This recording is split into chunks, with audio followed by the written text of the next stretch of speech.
Welcome back to Selling on Giants. I'm Mr. Will, your host, and today we are diving into a new series, Going Retail, where we unpack what digital first brands learn when they begin to move into retail. Today I'm joined by Milton and Gisela of Not Bad Snacks, a Vancouver-based snack brand built around the idea that healthy snacks do not have to taste boring. In this conversation, we get into how they built the brand, why local events became the proving ground for demand, what started pulling them towards retail, and some of the early lessons they are learning as first time founders entering the CPG world. If you are building online and thinking about retail as your next move, there are some strong takeaways in this one around customer feedback, pricing, packaging, relationships, and how much of retail is still a people business. Let's get into it. Right. Milton and Giselle, welcome to the Selling on Giants podcast. For people who may not know Not Bad Snacks yet, what do you make and who's it for? Really? You wanna get there? Sorry, she's calling. I think I'm gonna do that, Will. It's better for me to answer them. Yeah. Basically, we figured it out 2.5 years ago that all these snacks out there we didn't like. It was like or too dry, or too boring, or too even if they were too clean and like they were giving us the functionality that we were looking for, they did not taste good. So basically, we figured out if somebody out there are willing to make a snack that actually tastes good, that would be great. And then it was when we realized that his seller was making some dates. She was opening it and putting peanut butter on top of it and sharing with friends and family. And we realized we could make that into a snack because everybody was loving it. But of course, we're still missing the macros or that functionality that we're looking for with the protein, the fiber, and whatnot. And then the journey started. So it started kind of like that, and little by little started to mold into what Not Bad Snacks is today. So it took us almost 3 years. It's 3 years since Yes, 3 years. A lot of after yeah. our wedding. Was right after our wedding. Yes. And in the beginning, we designed for ourselves to be the thing that we are missing in the market. Sure. But little by little realize that is more like to the mid-30s, mid-40s guy that, is also active, is looking for a snack that fulfills the activity they're doing, and also it is indulgent. It's a good thing to eat, right? I think there's a lot of brands out there that they hit the good spot when it says clean, but they're quite boring. Or they hit the spot when it's indulgence, but they're quite over processed. Yeah, the ingredients are not quite there. So we're trying to live in the middle, like bridge the gap between the indulgent, the clean, and also bring the functionality that everybody's looking for. Yeah, that's what we like to we call them not bad snacks because we always have we are not delicious, right? Brownie is a delicious thing, it's super important. We are just not bad. And then like it's very funny how many times when we are giving our product to sample for people, they will go and say, "Oh, this is actually not bad." It's not bad snacks.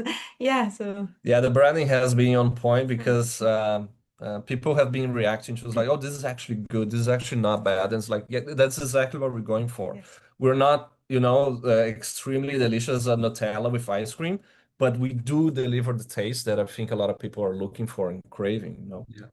That makes total sense too. I think like my wife and I have a joke when we eat healthier food. It's like, does it taste healthy? And it's, if it doesn't taste good, it's probably great for you. So like it's that Yes. concept. So I love Yes. how and not bad, right? That's That's pretty funny. What I do like and what I noticed from the Chifa event where we actually met, you guys have beautiful branding. I love the colors and kind of the look and the feel. It's very playful. How did you guys kind of develop the theme around the brand, I guess? I think that was a lot Milton involved in there.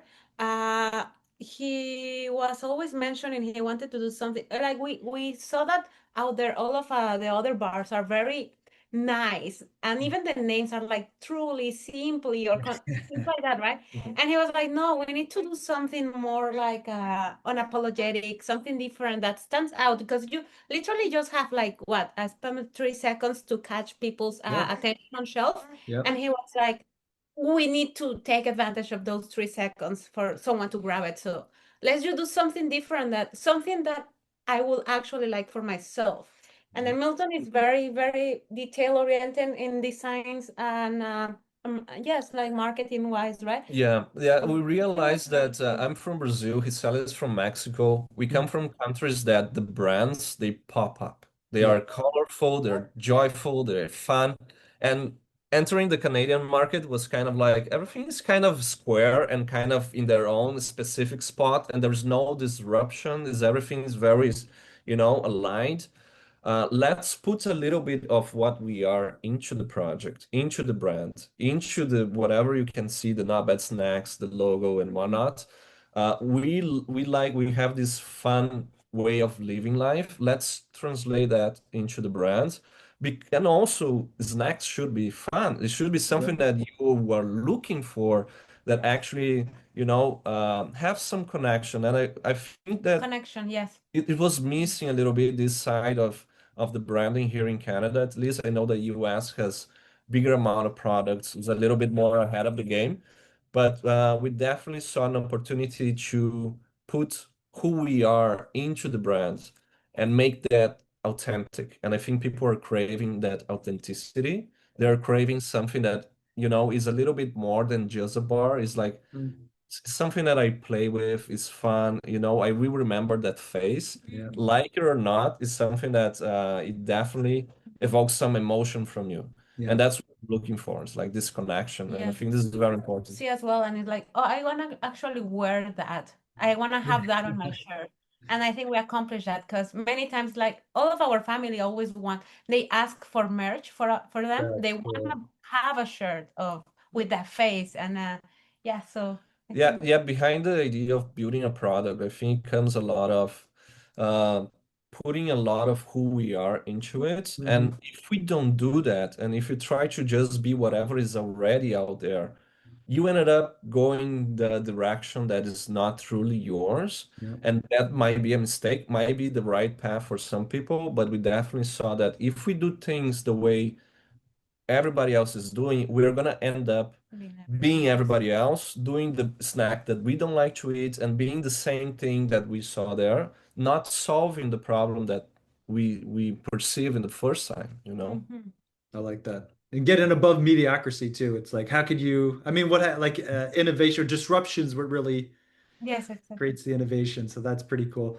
All right, I Absolutely. have questions about retail, but one more question for you guys because it's not a lot of people are married couples that run a business. My Yeah, wife and I run our business together. So I'd love for you guys just to share. Do you guys have yeah, specific roles? How do you work together?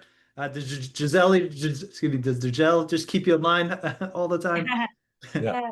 So at the beginning it was very tricky. I think you get to know your partner way more when you work together, right? yeah, Like Yeah. it really absolutely. like either makes you stronger or just breaks you up, right? Yeah, So yeah, it was very, very challenging and it was the challenge. It's always a new thing, like getting married, right? Like getting into a married life and living together. So was that, and also starting to run a business. So there was, of course, a lot of things involved and a lot of like emotion. And we are both very very perfectionist and I am very passionate. So yeah, I think it was a challenge, but at the end of the day, I think I was okay. You know what? He's actually very good at marketing and like public relations, and I'm the creative mind. I will say, I'm very good. I did the like develop the recipe, right? And I'm also good in this like R&D. I think that's where I come. I'm very good at. I like cooking and doing different things and trying different flavors and something that you have never tried, but maybe if you mix this with this, it's gonna be just like an explosion of flavors. yeah. So that's more me. And then I think Milton then is taking part over like marketing and talking with Yeah, the, people, the operations operations. Yes. and overall the management of the business. So I think the most important part here was in the beginning we understand how complex it was to add that to Mhm. the like to our lives, like okay, it's more complexity, like it's more intensity of both of us together. So understanding that Gisela has a part to play and I have the other Mhm. helps to kind of divide and like say, okay, this is your responsibility and this is mine. So you take production and you run this and you are the creative mind. So you're gonna develop the recipes and you're gonna do this. I'm gonna, of course, give the opinions whenever you need it, but I'm gonna take care of managing this. Yeah. So once we both understood our roles, it was easier to manage. But before that, it took like Yeah. 6 months, maybe the first year to kind of understand who play which part. Yeah. And like, okay, now we need to kind of be each other one individual person in the business and not everything together Mhm. all of the time because that can be heavy for the couple, it's already a lot that you need to manage the household, but then another business, Mhm. it might get a lot. It might get very intense. Yeah. Yeah. Yeah, But I think totally. we were able to manage. And then along the way came a daughter, Gisela got pregnant and all those things. So complexity keeps on going. But it's also because we stood together during the hard times of creating this that made us now much easier as a relationship regarding the business side, right? Beautiful. Mhm. I'm sure you guys are a lot stronger overall because of it. And to your point, you guys probably spend a Absolutely. lot more time together than you did in the past. And Yeah. Olivia, Yeah, absolutely. for those of you guys who can't see, she's trying to reach through the camera to give me a high five. Hey, Olivia's joined our interview. All right. Well, this was really interesting, and like I said, not as many married couples are run businesses together, and that's something we learned early on. The Yeah. roles. My wife's also the operator; she manages the team and all that stuff. And then similar to Milton, I do sales and marketing. It's what I've been doing for a while, so it's nice that just kind of I'm responsible for this, and we'll meet in the middle to discuss ideas. Um, well, awesome. On that note, we got to know your brand a little bit. So, do you mind telling me about like, so where did you guys initially start to sell products? And then at what point in your journey did you decide we got to get into retail and kind of Right. what's that look Uh, like? I think so. It took us 2 years and a half from conception of the idea and start to develop the product. And then November last year, we start with the classic pop-ups, events, going everywhere with the product to be in front of the consumer to get the feedback and whatnot. It moves so fast for us because we start getting emails from people that were looking for more and more and more products. So basically, since we started in November last year, we got enough involvement from the people that were seeing us in the pop-up events. We're trying to put a lot of effort on selling locally first, and I think that's coming back. We're seeing that the word of mouth is spreading around. The mothers of and the daughters and everybody's talking with each other, and we're receiving all these emails 1 month in, 2 months in, saying, I need more of this product. Where can I buy Mhm. it? Uh, Where can I buy it? Where can I find it? And to be honest, I would never send an email to buy a snack. I don't, yeah. I can go to pick it up yeah. where you are. Where are you? I'm gonna go there and I'm gonna get this snacks. So Do that just for a yeah, That's so what crazy, right? that start coming in not just once, but like yeah, multiple yeah, yeah. times, Hmm. and people looking for quantities like 30, 40, 50. Wow. It's like I think it's already time for us to step up and go to retail because we cannot, of course, supply for all these neighborhoods. We cannot drive our cars everywhere, and Not scalable, that's for sure. not scalable, exactly. So that was the moment when I saw that, like, okay, now is scalability moment. Let's start working into the retail, into independence and whatnot, because people are already asking for more, and we cannot help them. So let's not stop momentum. Let's enjoy it. Let's surf the wave, and let's see what happens. That's Mhm. amazing. So when you initially started, you guys were doing a lot of local events, community around the towns, the fairs and festivals we have here. I'm sure you guys have something very Yeah. similar. And then as a result of that, what started happening is these consumers were reaching out and say, "Hey, my kids love these, and kids can be very picky. So where do I get more of them?"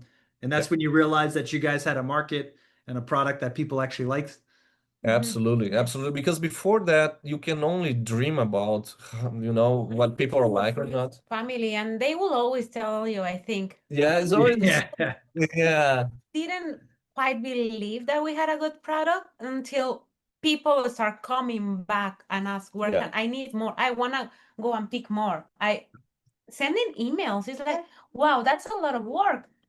Yeah, exactly. I think the bias of the friends and family, they are important, the opinions, like when you're building the product, of course, some of them are gonna um, Be more sincere be than more others. sincere than others, but it's only by getting to the customer for them to pay the price that you believe is the right price.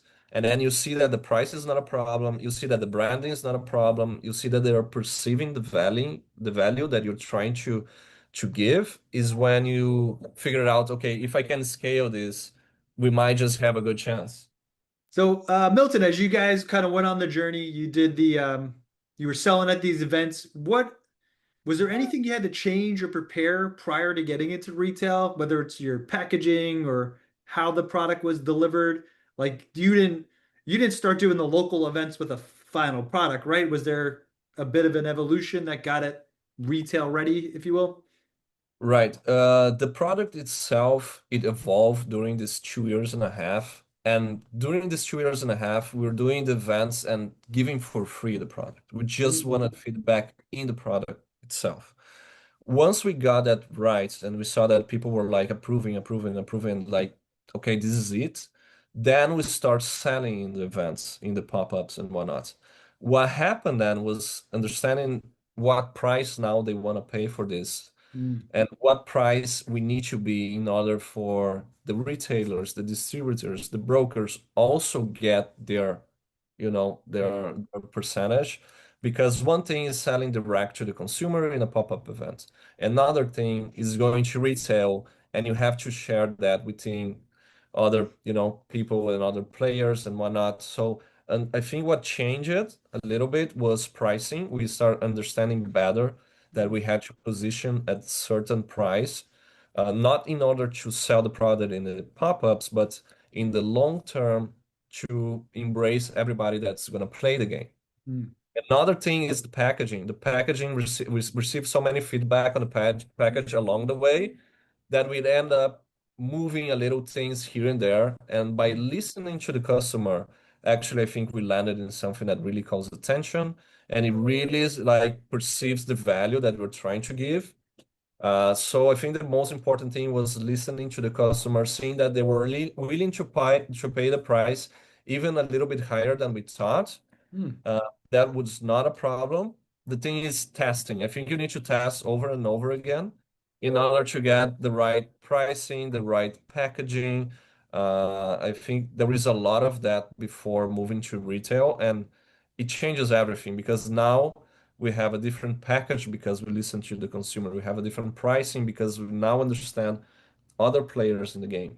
mm, So from the moment we start selling to now, there was multiple changes. And also in the background, now we need to also pay attention to production and scalability, and minimum quantity orders needs to go higher, or how to work all of this is a little bit tricky, but it goes along the way. I think if you're persistent enough, you figure out all these small details and you get with a strong presence in the market with like a much more solid foundation, a mm. better product, a better packaging, and a better structure in the back as well. Whereas like now you understand your numbers, how much you can make monthly, how much you can deliver for this region or the other, Oh, and interesting. then the steps start making sense. Yeah. What did you perfect first? Was it pricing the most important, or was it the packaging in which it's delivered, or is it a little bit of everything?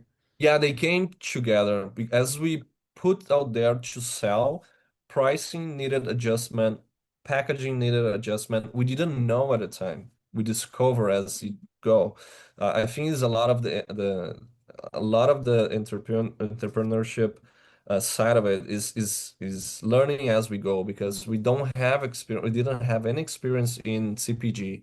We Mm, got into this, by chance because we saw a gap in the market and we thought we can make it.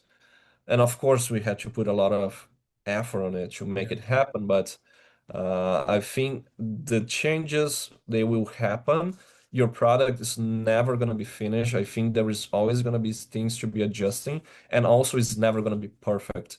So I think it's never too soon to launch it, even if it's very small, if it's just going to the park and sampling, and also is understanding the balance between is good enough, is ready enough, and is priced in the right manner that is going to pay the bills and is also going to pay all the players playing the game, that you can only discover by doing it, by getting into the field, by enrolling in the events, by getting into retail to get all those details playing for you.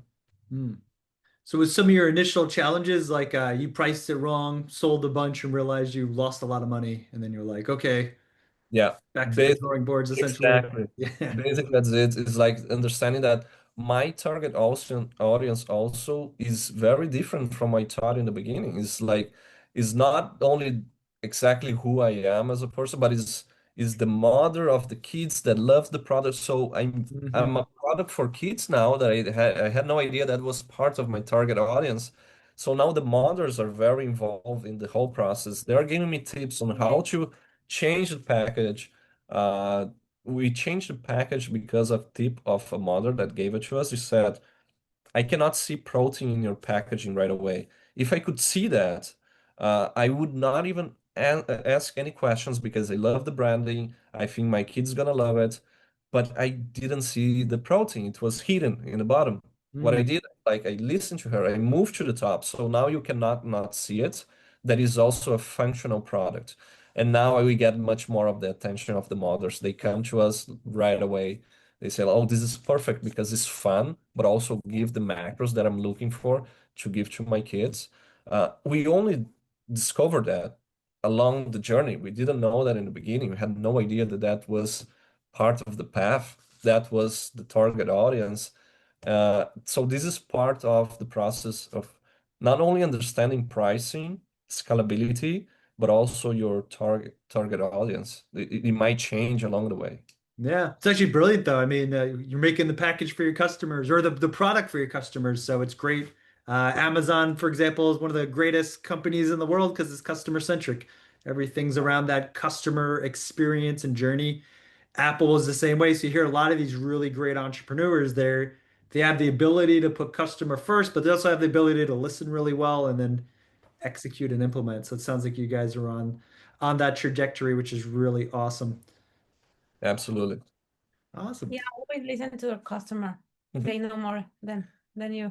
Yeah, basically there's no product without the customer. Like you can Exactly. have the best in your imagination. It's the best product, is foil with gold and whatnot. But if there isn't a market out there for you, like you're gonna buy yourself your own stock, what is gonna happen, you Yeah, know? it's the Buy best your way to. inventory, I don't, you need to listen. I think it's essential part of the CPG world, at least, is getting to know that who is buying the product have some concerns, they might have some ideas.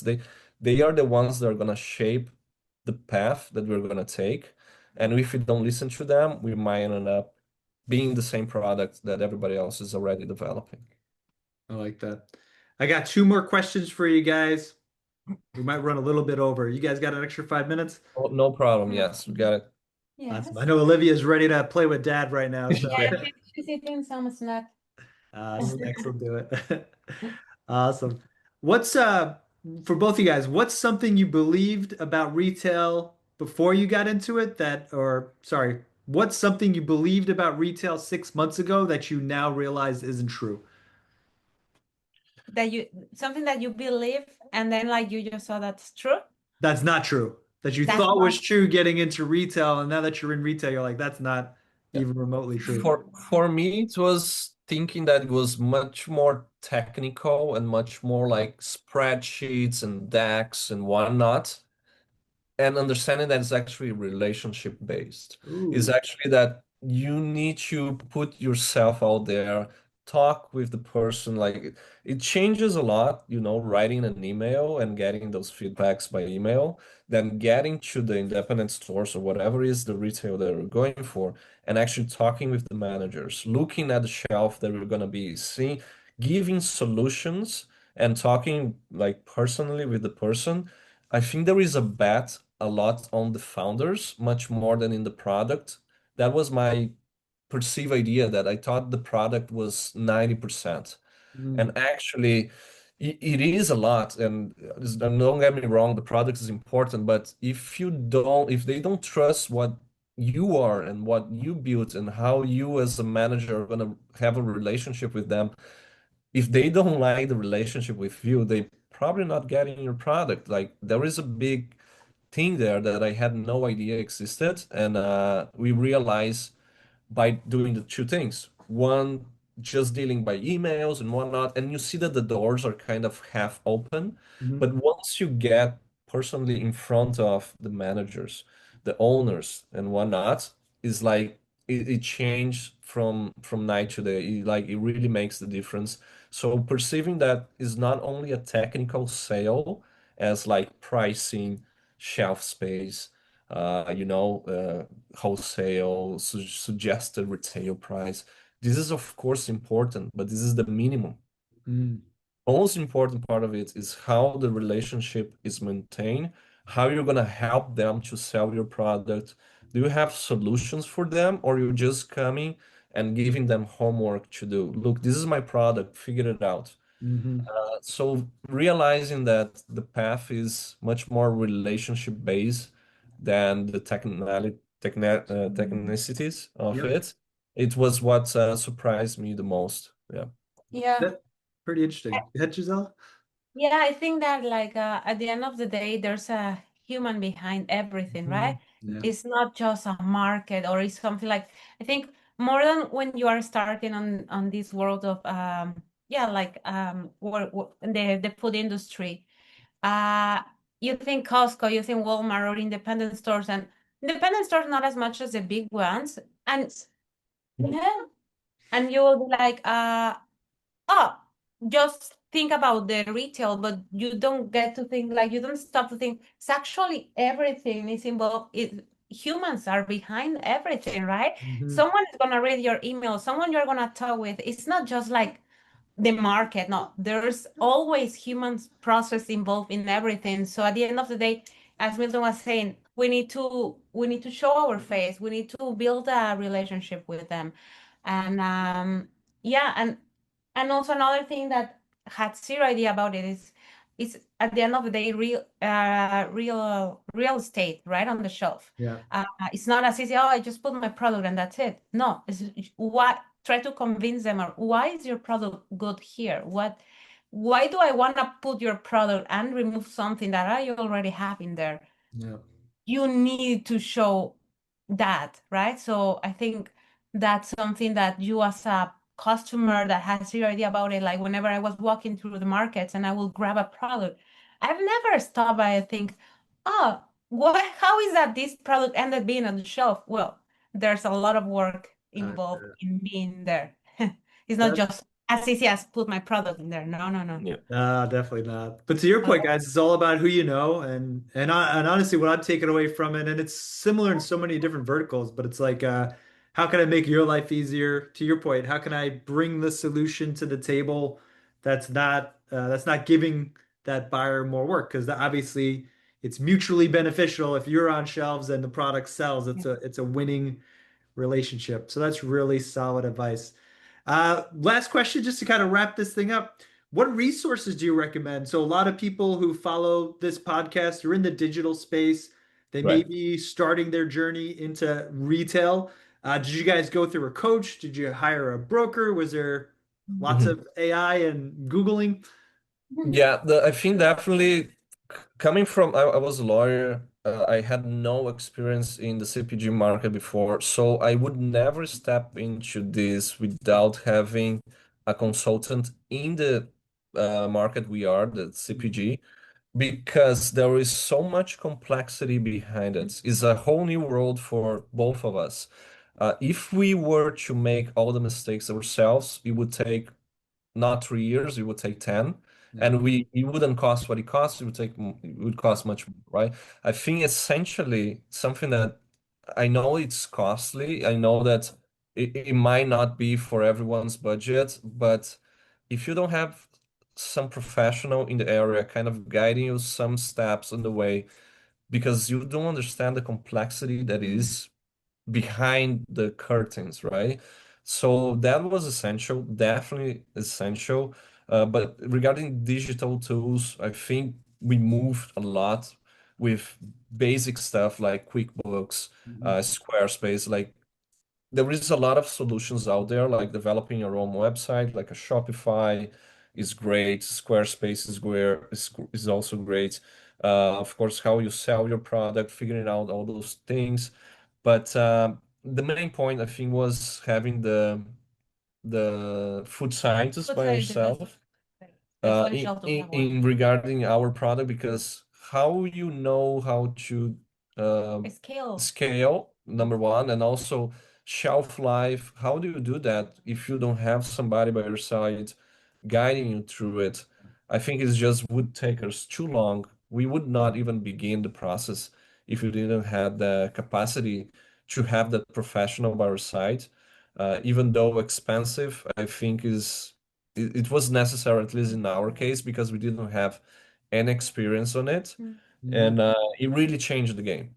Once we got this person by our side, our learning curve just like diminished like drastically. It was very easy to understand the path in front of us, instead of like that very slow uh, learning process that might never come, right? Yeah.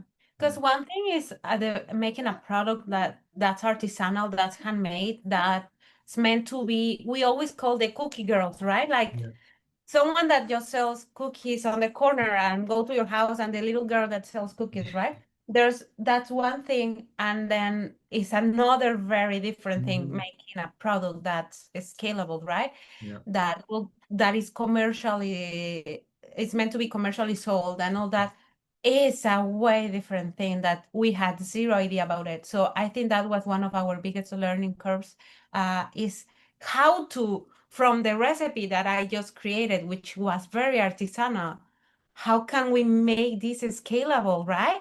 Because from everything, we were doing our nut butters, we were doing our date paste, we were doing everything. And like, you never stop to think, you as a person that's outside this world, you think like, oh, I'm actually saving so much money because I'm making it all. Well, you're not. Like all the time that you are investing in, and also the the product you are making is different every time because you are making it yourself with raw ingredients. So all those things, like you never think about that when you're when your first thought is like, oh, I want to open like a food business. You never stop to think like, oh, it's gonna be so much different than I how I thought it was, right? And So and regarding digital products specifically, I think there's two that really help us. One is ChatGPT. It's pretty simple. It's pretty straightforward.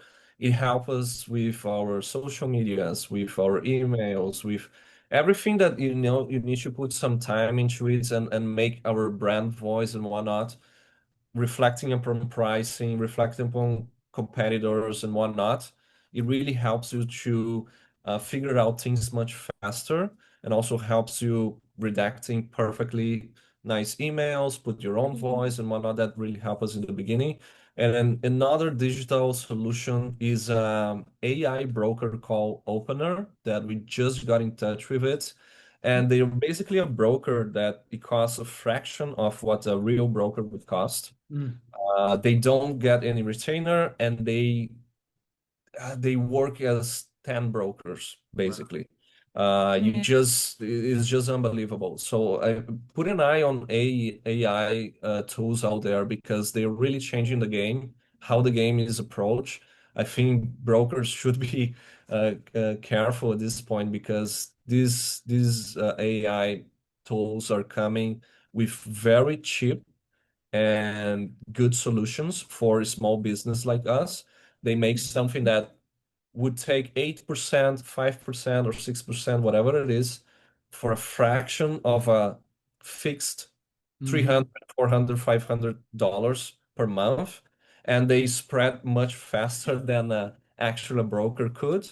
That's a game changer. I think there's a few good AI tools out there that you need to take a look at yeah. it.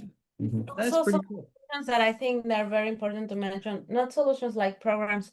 There's a lot of governmental help, right? Like support, I would say. Mm, There's a lot of things from the government, like here in Canada, yeah, that offer a lot of help to entrepreneurs and new businesses and stuff. So there's always a lot of tools or like network events happening and things like that that at least here in Canada that very very important for any entrepreneur that's trying to start something in this world. There's a lot of help. Yeah, there is help out there as well.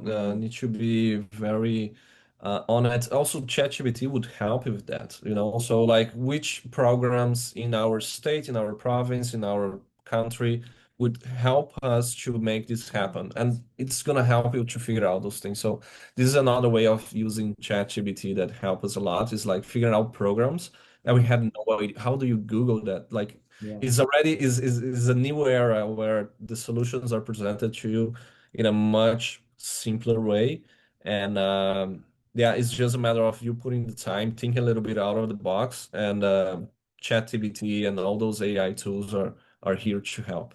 Yeah, amen that. And it's supporting great entrepreneurs. And if I could summarize what you guys said, it's kind of like it's your time or your money. And a lot of times it's better to invest in help with a consultant instead of, to your guys' point, 10 years of you know, doing something the Absolutely. wrong way, added costs and everything else. And then the learning curve, to your point, Giselle, I never really thought about I know like if you hand make something, you're right, you have to have preservatives, it needs to be shelf stable. How do you figure out the expiration date? So like all of those things, I'm sure ChatGPT would help, but it'd be nice to have somebody who's done it before who could just guide you through that Absolutely. process. Yeah. Beautiful. Guys, this was super helpful. I want to thank you both for joining the podcast and wrapping up this interview. And it's great to meet you guys in person. That was Milton and Giselle from Not Bad Snacks. A few things stood out in this conversation. First, retail started for them because real customers kept asking where they could buy more. Second, getting retail ready was not just about having a good product, it meant reworking pricing, refining packaging, understanding who the real buyer was, and learning how many other players need to be accounted for once you move beyond direct to consumer sales.